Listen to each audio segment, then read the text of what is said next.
அன்பான சகோதர சகோதரர்களே, தேவ பிள்ளைகளே, கிறிஸ்துவின் மனவாட்டிகளே, உங்கள் அனைவருக்கும் நம்ம ஆண்டவராகிய இயேசு கிறிஸ்துடைய கிருபையும் சமாதானமும் நம்மில் என்றும் உண்டாயிருப்பதாக. ஆமென். இந்த நாளிலும் பரிசுத்தாவின் வெளிப்படுத்துகிற சத்தியத்திற்காக நன்றி செலுத்துவோம். இந்த நாளில் உடைகளை உடுத்தினார்.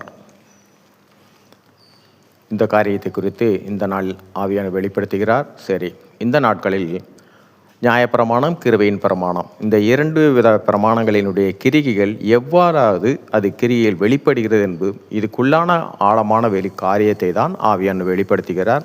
அப்படி வெளிப்படுத்துகிற நாட்களில் இந்த நாளிலும் 30வது நாளாக ஆவியான வெளிப்படுத்துகிறார். இந்த காரியத்தை குறித்து ஆதியாகமம் 3ஆம் அதிகாரம் 21வது வசனம். இங்கே அவர்கள் பாவத்துக்குள்ளாக ஆதாமும் ஏவாளும் விழப்பட்டதனால் அவர்களுக்குள்ளான காரியத்தை வெளிப்படுத்துகிறது. ஆதியாகமம் 3ஆம் அதிகாரம் 21ஆம் வசனம். தேவனாகிய கர்த்தர் ஆதாமுக்கு அவன் மனைவிக்கும் தோல் உடைகளை உண்டாக்கி அவர்களுக்கு உடுத்தினார். இந்த காரியத்தை குறித்து முன்பாகவே அவன் வெளிப்படுத்தியிருக்கிறார். அறியாதவர்களுக்காகவும் இந்த வார்த்தைகளை போதிக்கும்படியாக, ஆவியான போதிக்கும்படியாக, ஏற்றுக்கொள்ளும்படியாகவும் இதை வெளிப்படுத்துகிறார். அதுக்காக நன்றி செலுத்துவோம். இப்போ பார்த்தீங்கன்னா, இந்த வார்த்தையின் மூலியமாக தேவனாகிய கர்த்தர் ஆதாமுக்கும் அவள் மனைவிக்கும் தோல் உடைகளை உண்டாக்கி அவர்களுக்கு உடுத்தினார். இது உள்ள காரியம் பார்த்தீங்கன்னா, அதுக்கு முன்னாடி வரைக்கும் எந்தவித தோலும் இல்லை. ஒரு மரம், செடி, கொடியிலிருந்து, கனிகளிலிருந்தும், தானியத்திலிருந்து எல்லாவற்றிற்கும் சரி மேலாக ஒரு தோல் கொடுக்கப்படாமல் தான் இருந்தது. இதோடைய காரியமாக எப்படியாக இருந்தது என்றால் பார்த்தீங்கன்னா, ஆண்டவராய் இயேசு கிறிஸ்து உயிர் தெழுந்த பின்பாக சீசர்களுக்காக மேல் வீட்டு அறையில் அவளுக்கு முன்பாக தோன்றும் பொழுது எப்படி காணப்பட்டாரோ அப்படி தான் சகலமும் உண்டார்ந்தது. இன்னும் உலகப்பூர்வமாக சொல்லப்போனால் ஒரு மாம்பழம் எடுத்துட்டிங்கன்னா அது தோல் இல்லாமல் இருந்தால் எப்படி இருந்திருக்கும், அப்படி தான் இவர்கள் பாவத்திற்கு விடுவதற்கு முன்பாக வர சகலமும் அப்படி தான் உண்டாக்கப்பட்டிருந்தது, சிருஷ்டிக்கப்பட்டதும் சரி.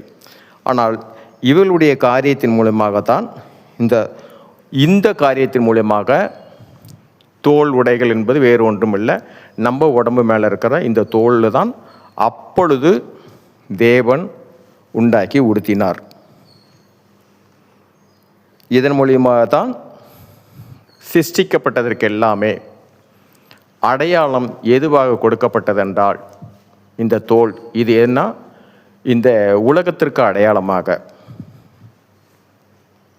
இப்போ நமக்கு ஒரு அடையாளம் உண்டுன்னா நம்மளோட பேர், அது இல்லாமல் நம்ம பேர் தெரியலன்னா கூட நம்ம என்ன சொல்லுவோம்னா, அவர் கருப்பாக இருப்பார், இல்லை சிவப்பாக இருப்பார், அதே மாதிரி குள்ளமாக இருப்பார், உயரமாக இருப்பார். இது எல்லாமே இந்த அடையாளங்கள் இந்த உலகத்துக்கு வேண்டி. இது எல்லாமே இந்த அடையாளம் எங்கே இருந்துன்னா மேல் அந்த தோல் உடைகளை உடுத்தினார்னு இருக்க இதிலிருந்து தான் இந்த உலகத்துக்கு உண்டான அடையாளம் வெளிப்பட்டது சர்வத்திற்கும். இப்போது அதற்கு முன்பாக பார்த்தீங்கன்னா ஒரு ஆரஞ்சு பழமும் சரி, மாம்பழம், இந்த ரெண்டுத்திற்குமே பார்த்தீங்கன்னா தோல் இல்லாமல் இருந்தால் எப்படி இருக்கும், அப்படி தான் இருந்தது.